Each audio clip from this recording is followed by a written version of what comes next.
Hey guys, it's ASMR Outlaw, and today I'm going to do a quick little video, and we're going to drink a beer. Now, this is the Osiris Pale Ale from Sun King Brewery. They're out of Indianapolis,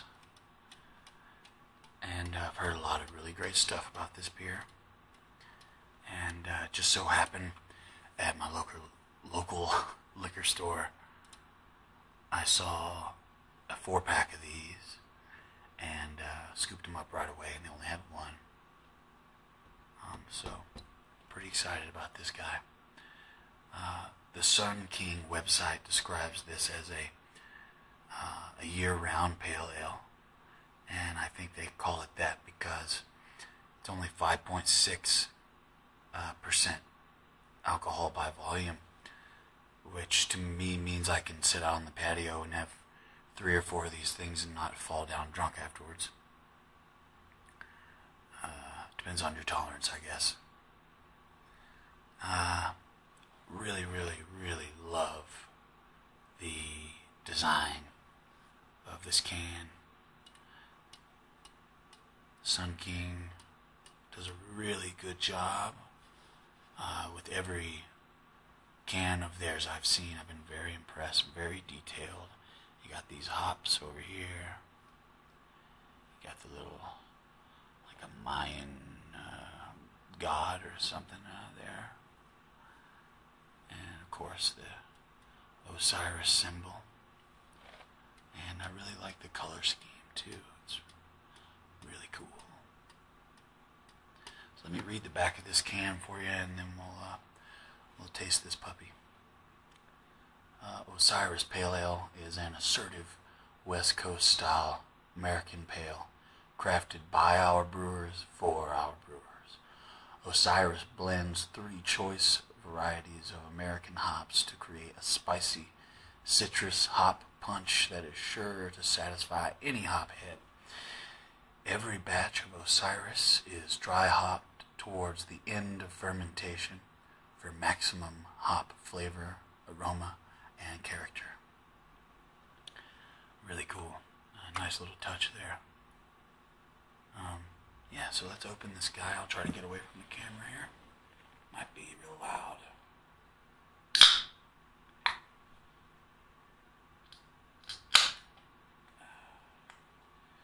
There we go. It smells awesome already. Let's do this.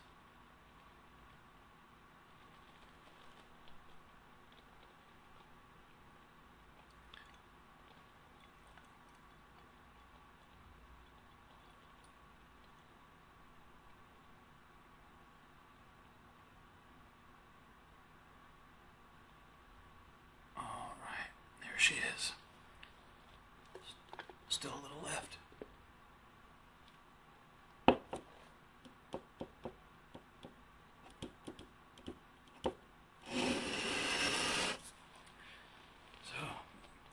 There she is, the Osiris Pale Ale. Now, right away, usually when you're judging beer at a competition, the first thing you do is look at the appearance of the beer, what it looks like. Hold it up to the light, see through it. It's not hazy, it's pretty clear, clean. It's got a nice light amber or copper color. And it appears to be very effervescent, as you can see. All the little bubbles there. Releasing that CO2 that we all love, and that makes us all burp a lot. So let's give it a smell now. Taste out the aroma. I think I just said taste out the aroma. I meant check out. Oh man.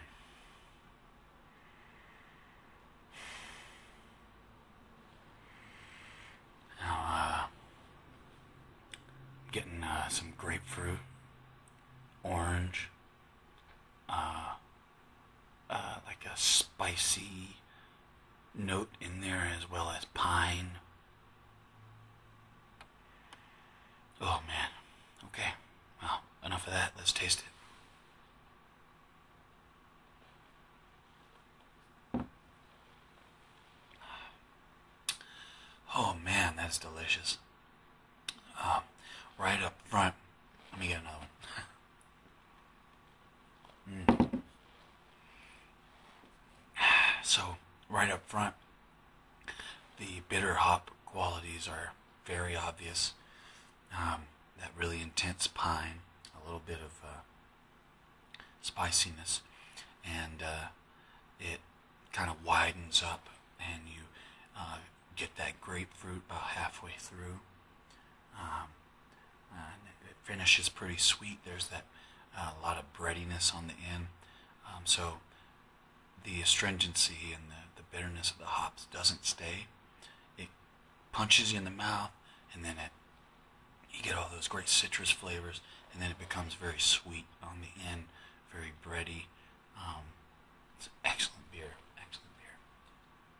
Excuse me. Well, cheers to any of you out there drinking as well. And if you live in Indiana, or if you see this beer at your liquor store, I'd recommend picking it up, no doubt. So, as far as what I'm going to do for the rest of the video, I think I've got a chess set somewhere, and I'm probably going to pull that thing out and maybe play through a game and do some tapping and whispering, stuff like that. So give me a sec here and I'll get that set up, and we'll do that right now. Okay, so I've got my chessboard set up. Board, really, it's a silicone piece thing here. Got my pieces all mixed up in my bag, but they got a cool sound too.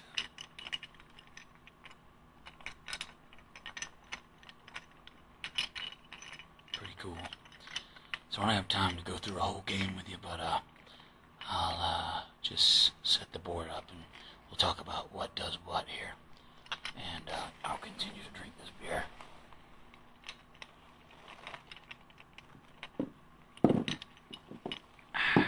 Okay.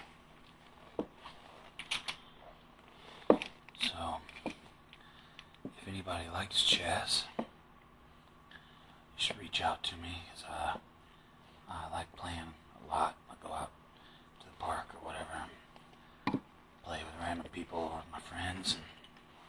I'm always down to play. I know a lot of smartphones. I have the chess app on my phone, so if anybody wants to play, I'm totally down at any time. I do work a lot, so speaking of work, so I don't know if I said this already, but I work at a brewery here in Colorado. I brew beer, and I am also the sales and marketing director. And this weekend we have a beer festival going on, and I'll be real busy, so I won't be able to make any more videos till the beginning of next week. But anyway, so this is a pawn. There you go in the front.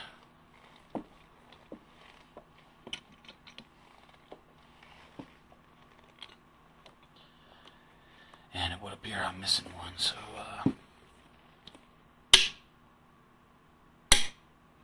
sorry if that was loud.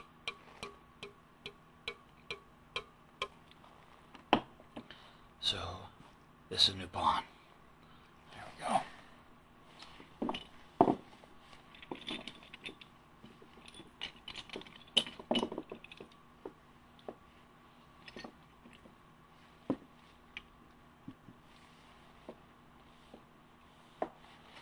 Ah, man, I'm missing another one. Oh well. So next we'll do king. This guy with the fancy hat is the king. Oops, what am I doing? There we go. And his lovely wife, the queen. A little bit more feminine looking piece. Next to them, I like to think of these as the King's Guard.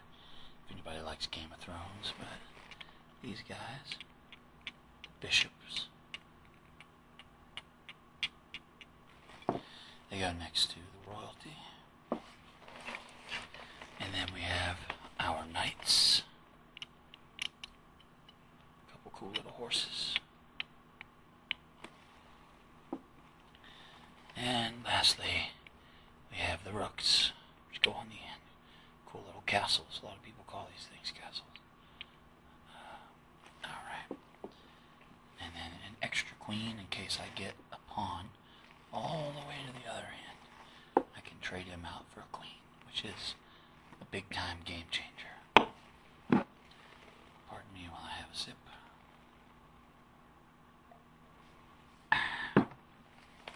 Let's get the other guy set up here.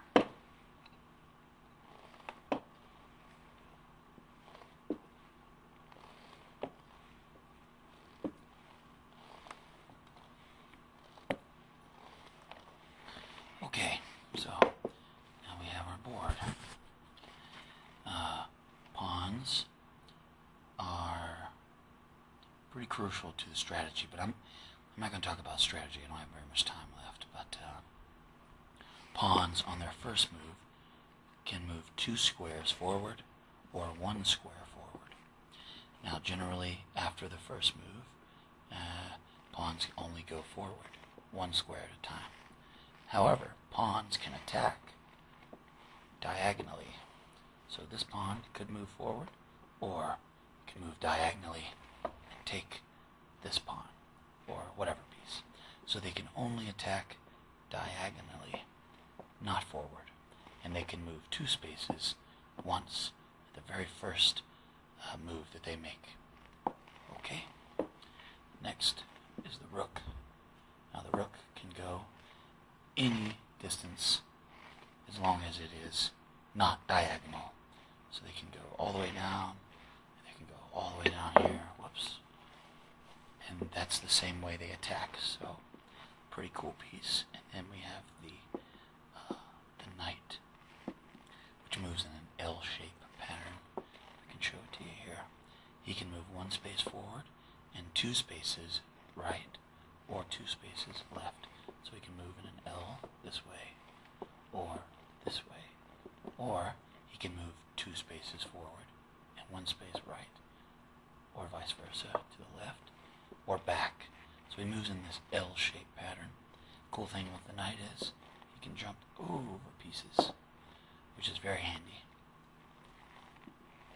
Then we have the bishop, which is very much like the rook, except the opposite. He can only move diagonally, and he can only move diagonally on the color that he started on. So this one can move diagonally on the white spaces. This one moves diagonally on the left, on the black spaces. So these guys are really fun to mess around with. I like using these in combination with my pawns and my knights right at the very beginning. Lastly, the king can only move 1 space in any direction. I skipped the queen. The queen can move any direction, any number of spaces, and can attack in any direction, any number of spaces. So she is really running the show here. Queen is a very valuable piece. So, I'm getting close to the end of my time limit here, so I'm going to call it.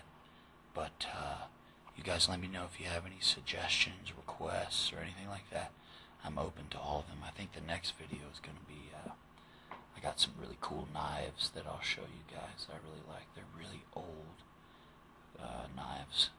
So, anyway, cheers guys. We'll see you next time.